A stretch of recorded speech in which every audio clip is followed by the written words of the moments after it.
ஒரு பரிபூர்ணமான ஒரு ஆசீர்வாதம் இந்த காலவெளியில் உங்க வாழ்க்கையில கடந்து வருவதாக. இந்த 10ஆம் மாதத்துல தேவன் உங்க வாழ்க்கையில வைத்திருக்கிற பெரிய திட்டங்கள், தீர்மானங்கள் உண்டு. ஒருவேளை வேதத்திலே ஒரு பகுதியில இஸ்ரவேல் ஜனங்களுக்கு எரிகோ மதில் ஒரு பெரிய ஒரு தடையாக இருந்தது. தேவன் அந்த தடையை அகற்றி போட்டார். யோசுவா 6ஆம் அதிகாரம் 1-2 சொல்லுது எரிகோ இஸ்ரவேல் புத்திரருக்கு முன்பதாக அடைக்கப்பட்டிருந்தது. கர்த்தர் அந்த எரிகோவையும் ராஜாவையும் அதனுடைய யுத்த வீரர்களையும் யோசுவாவுடைய கையிலே ஒப்பு கொடுத்தேன் என்று சொல்லி ஒரு பெரிய வாக்குறுதியை கொடுத்தார்.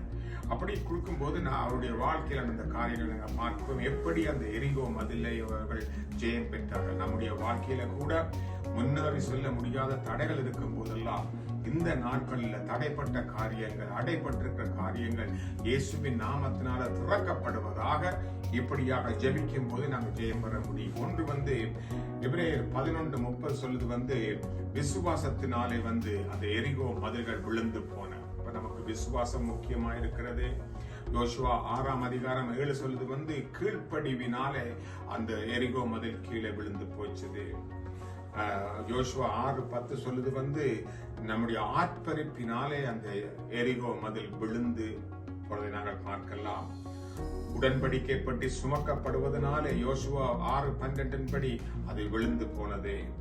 வாக்கு தத்தத்தினாலே 6:2 படி அவர் சொல்லப்பட்ட ஒப்பு கொடுப்பேன் சொன்ன வாக்கு தத்தத்தின்படி கர்த்தர் ஒப்பு கொடுத்த அந்த காரியம் தேவ கிருபையால பெற்றுக் கொண்டார்கள்.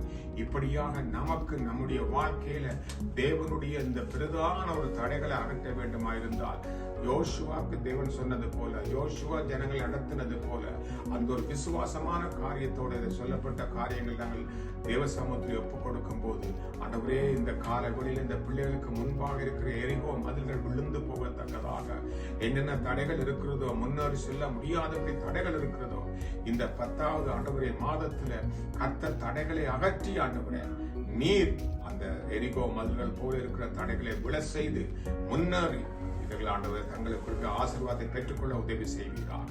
கிருபையா நீ கொடுத்த காலவெளிக்கு நன்றி ஆண்டவரே. அந்த ஒரு நிச்சயத்தோட ஜெயமுள்ள பிள்ளைகளாக, ஜெப வீரர்களாக, உம்முடைய நம்பிக்கை விசுவாசம் இருக்க தேவன் கிருபை கொடுப்பீராக.